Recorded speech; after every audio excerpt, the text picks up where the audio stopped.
A reference in the Sketchers community, artist and blogger Teoh Yi Chie, Parka Blogs, built his solid online reputation by giving honest reviews of several art products over the years. I was curious to know how all that started, especially when Theo openly says that art is something he started pursuing relatively recently. You can find Theo's website at parkablogs.com, Parka.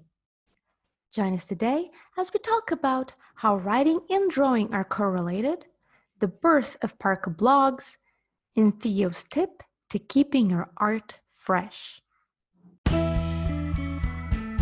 Hi, I'm Anya, and this is Make More Art, a podcast by Etcher meant to inspire you to keep on creating. Now let's hear from our guest. Okay, so Theo, I am dying to know your story. When did you realize art was something you had to pursue, and how did you get to where you're at today? I think I got interested in art when I was very small, mostly because I like to read comic books. So my cousins, he would buy a lot of comic books and we will read together, and that's where I found out that I like drawing. But I didn't start to learn how to draw until I was maybe 10 years ago. Yeah, 10 years ago when I start. I think before that I was doing graphic design work. Oh. So it's more like graphic design with occasional drawing, but I don't draw as much as I do nowadays. So it's only 10 years ago when I started to join the Urban Sketchers Singapore group. Then that's when I started to draw more. Yeah. But I've been interested in art all along. So you went to school for graphic design, was that it? No, I actually picked up graphic design myself. So Wonderful. I just learned from books and practice. Yeah. Wow, I had no idea. So did you go to school for any unrelated art subject, or what's the story there? No. All the art related things are picked up on my own. So I just learn from books or learn by practicing, going out with my friends, draw together, learn from other friends. So it's a very hands-on learning process. Wonderful. I love stories like this. Yes. It's just a hobby. Yeah, for me, it's just a hobby. So I picked up all this on my own. So take us a few years back. So you started taking interest to art when you were 10. And what decisions did you make back then? So you were not thinking of pursuing that as a career at the time. So what did you study? What were you thinking at the time? I didn't study anything that's related to art. What did you study? But all along I've been interested in reading comic books. So that's my only link to the art world. Yeah, but what did you study though? Business? I studied business, business. Like accountancy, economics, those very business subjects during my university years. Yeah. And now looking back, so if you did study business, you're an artist now, and you have a very successful website. Do you think there's any connection between, because I find so many artists who did study business and then they just shifted towards art, that I find it really interesting, the connection between business and learning all of that area.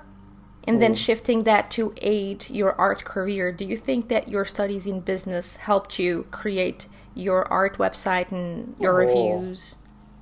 I think some of the subjects do help, like marketing or business law. Those are quite helpful. But other than that, most of the things that the success of my website is actually due to creating a lot of work and learning along the way. Actually, the main reason why I managed to get into the art industry right now is because during my university years, I actually was working for the student newspaper there. I was creating graphics for them. And so some of my friends who went to the local newspaper companies here to intern for their internship, I also went along. So when I graduated from university, think the company called me and I applied and I just got in, just like that, even though I was starting business. So they called me for a graphic design job, then I just got in. Because of the newspaper. Yeah, because I happened to follow my friends who were interning at the newspaper company. Yeah. Wow. Wow. Okay. And how old? So you got off university and went straight into graphic design? Was that it? Yeah. And how long? That's that was in 2005 or 2006. So I'm still doing that job right now. Oh, I'm still at the same company. so for 15 years you've been working as a graphic designer.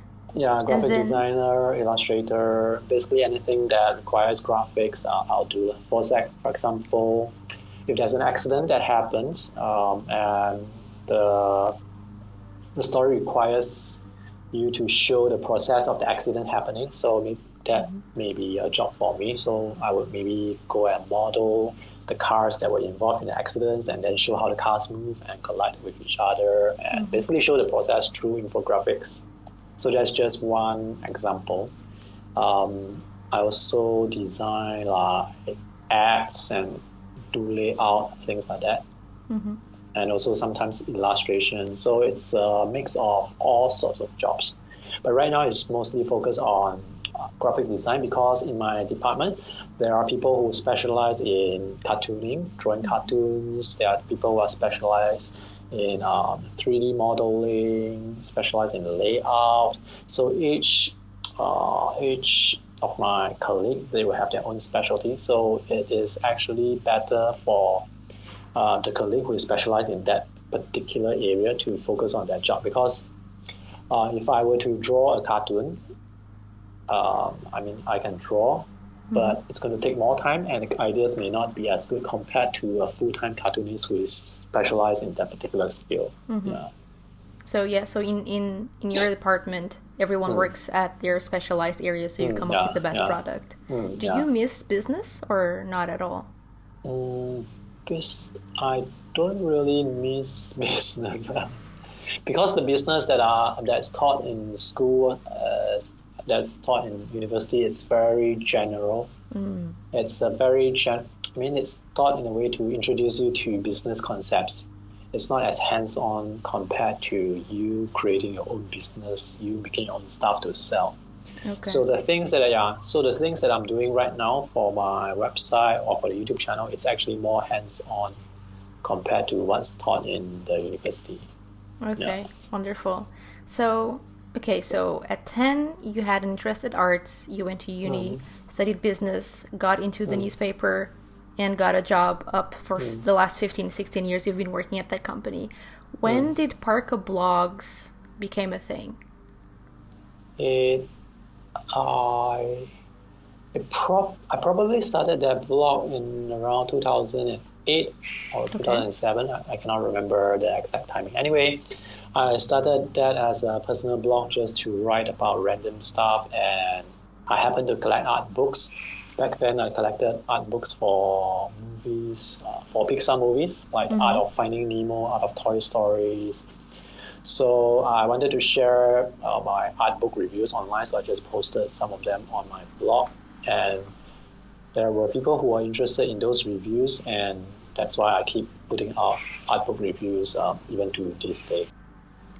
Yeah. How did you grow the blog so much from a personal thing, from your own little personal pet project to something so massive that it is right now? How did that happen? I just actually there's no formula. It's just I just keep creating content, and I used to write more personal stuff like where I go to sketch and things like that. But nowadays it's just writing art book reviews. So it's really more on putting out and creating content online. And for people who want to start a blog, I would say go ahead, because it is a very good way to find out who you are as a person. So you can just write, and 2, 3, 4, 5 years later, you can discover what you are like back then, how much has you changed, or it's just a way for you to discover yourself. it's a very good way for you to discover yourself, actually. I agree. I agree. I kept a blog for a year and I saw so many changes in myself in just 1 year that I imagined 5, 7, 10 to Yeah, 13 years of blogging. yeah, and it's a very good way to refer back to events that have happened, because sometimes, I mean, our memories are not perfect, but when you remember a certain event and you can actually go back and refer to what you have already written, it is actually very helpful. So, for example, some of the international sketching trips that I went on, for those trips that I've written down the events and where I have photos, I can go back, I can keep going back to refer to the events and see what has happened, how things have changed and evolved. So that's something that I find very, very useful with blogging. But nowadays with Instagram and Facebook, people just post a picture, they just write a sentence, and once you post your art, it gets pushed down and just disappears. There's no Yeah. way for you to search for things that you have created in the past. So anything that you write now, it just sort of disappears, uh, It's a which shame. yeah, it's a shame. Yeah. Do you remember the first time that an art company contacted you for a review? I cannot remember, but each year there will be a few companies that would contact me to and ask if they can send me products to review. So I usually do not contact companies because I don't like the to and fro thing with companies. Because if the company is willing to contact me, it already means that the company is interested enough for me to review their products. So Yep. it's very easy to get things done that way because the company is already interested. But if I am doing this cold calling, I approach companies, they may be wondering who's this person who wants free products to review. Uh, that process, that to and fro, I just don't like it. Yeah, yeah, yeah. Yeah. Yeah. And thank you, by the way, for doing so many reviews for us. We very much appreciate how you are so neutral. Because you don't do a Mm. review, you're not trying to please anyone. You're just honestly trying to figure out what is the product. I mean, that's Mm. the take I get from your videos. You are super Yeah. impartial. You say what you think about the product, no filters, and then your readers can make an informed decision if they want it or not. So that's the whole goal of your blog, right? Yeah. Anyway, I'm not paid by companies to make those reviews, so I can say whatever I want to say. Exactly. Yeah, but the thing is, if I get paid by the company to review stuff and somehow the product it's not that good, then there will be this Yeah, awkward situation where you it's have to tricky. say something good. Yeah, so that's not. that so by not taking any money, it makes life so much easier. So I can just say whatever I want to say. Because at the end of the day, when you review a product and someone saw your review and went on to buy the product, and it turns out that the product sucks because your review is not honest enough, Yep. that person will come back and complain on every review that you make in the Oh, future. internet. Yeah, Yep. yeah, And yeah. thank you for being like that because I use your blog a lot when I want Mm, to buy anything. A bunch of friends of mine do the same. I remember mm. asking a friend, "Hey, have you tried this ink? Do you have any feedback?" And she's like, "Oh no, but here's a blog of this dude and he has incredible reviews." Oh, that's Teoh's blog. Yeah, I read all the ink stuff that he has. Yeah. So thank you. Okay, so one more question before I move on. When did you start getting when did you start art making? I mean, I know it's a hobby for you, even though Mhm. you're a great hobbyist, and I know you travel a lot for sketching, so it's a hobby that you take seriously, art making, Mm. especially watercolor. When did that become so serious for you, and when did you start traveling to sketch and joining other sketch groups and the urban sketchers? Oh, I joined the Urban Sketchers group in 2009, I think. Okay. And they would usually have like these sketch gatherings they call sketch walks every month. So I would just join them every month, and it's just a way to. It's actually more of hanging out with friends and doing things we like. So that's something that I enjoy very much. And there are so many urban sketchers group around the world. So once in a while, there will be a group that would organize this international event. So that group would invite all the urban sketchers from other countries that are nearby to go to the event. So the first one that I went to was in Georgetown, which is a town in Malaysia. So I went with my urban sketchers friend. Yeah. But in terms of seriousness, I wouldn't say it's serious. Even to this day, I still consider it a hobby. It's not like super serious. Yeah. Yeah, still, I love how, you're a really good artist, and I say serious in a sense that you really pursue it. It's not, some people have those hobbies like stamp collection, and if they see a stamp, they grab it. They don't make a conscious effort to pursue the stamps that they're missing.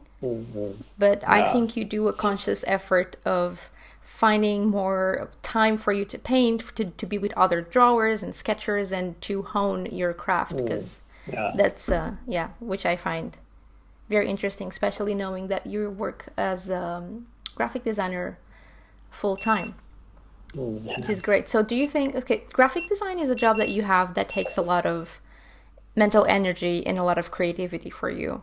Still, do you find your art hobby, as something that fools your creativity to then go back to your day job with charged batteries?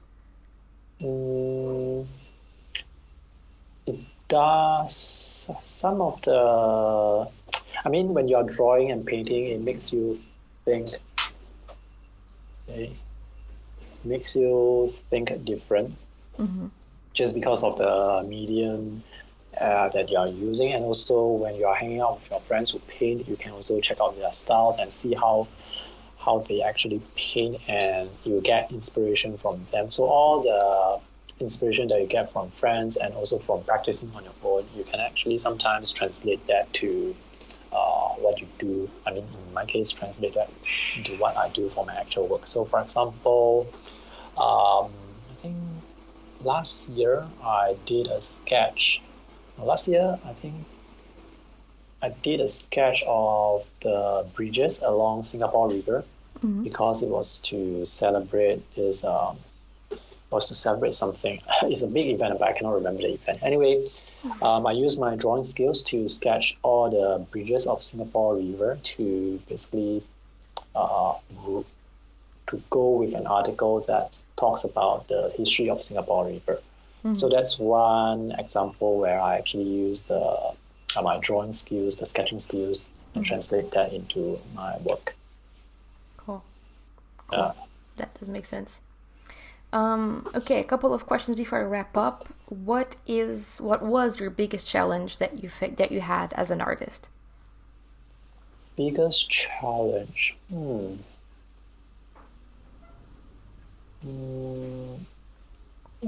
The biggest challenge probably is to get better, I guess.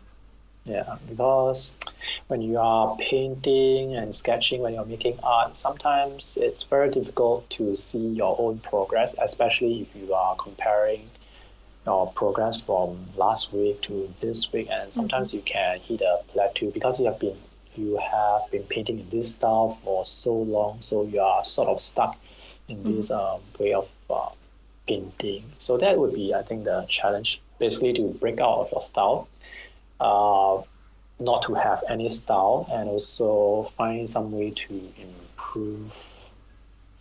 Find some way to do things differently rather than always painting in the same style, doing the same things. How do you overcome that challenge? How do you do that? One easy way is actually to use a different medium.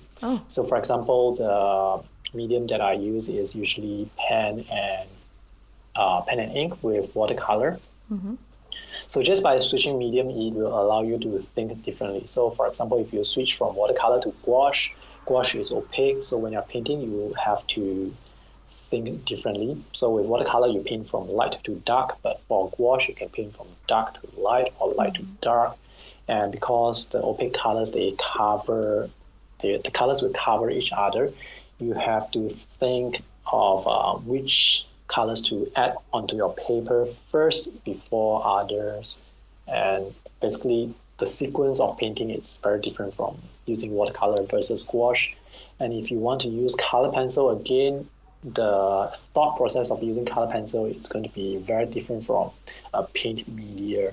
So just by switching media, you can actually change the way you think about making art, and that is I think the easiest way to sort of break out of your own style, just to try different media. Oh, that's a great advice. Thank you. What made you grow the most as an artist? I think it has got to do with the more you draw, the better you get. So it really comes down to practice, like practicing a lot and understanding your own art, and also you have to look at other people's art to get inspired. Like when you look at a particular piece of art, how are you able to replicate that art? Because there is actually a lot of things you can learn just by replicating someone else's art, not copying their art, but replicating the process so that you can learn more about the process, especially the thought process that goes into it. Wow. Any last words before you wrap up that you want to leave to our listeners? I guess,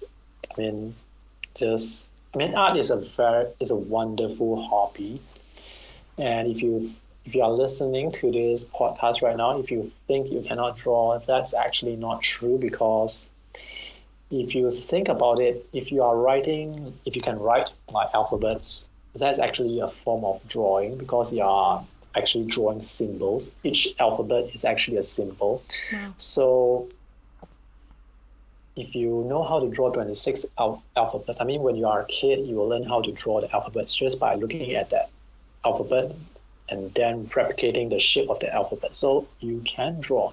It's just that somewhere along the way, you sort of lost the skill to draw. Maybe you told yourself that you cannot draw, and that's actually that actually prevents a lot of people from drawing, because if you tell yourself you cannot draw, then you will not even take the first step to go and try to draw. So that prevents you. So that prevents you from drawing. But if you think you can draw, but you don't know how to draw, you can actually go and learn it. You can learn this skill in like a week. Just buy a book on how to draw. You can learn it in a week. But how good you are will depend on how much practice, how much effort you put in. So anyone can draw, and it's a wonderful hobby. You don't have to spend too much money. You just have to buy a paper, pen, sketchbook, and you can just draw. Yeah. Wonderful. Love it. Thank you, Theo. I wonder, is talent overrated? Some people believe that you're born with it. Others say it doesn't exist, that it's something that you work for consistently. What do you think?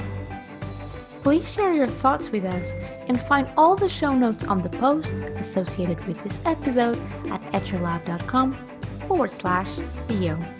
That's etchrlab.com/TEOH. Like the podcast?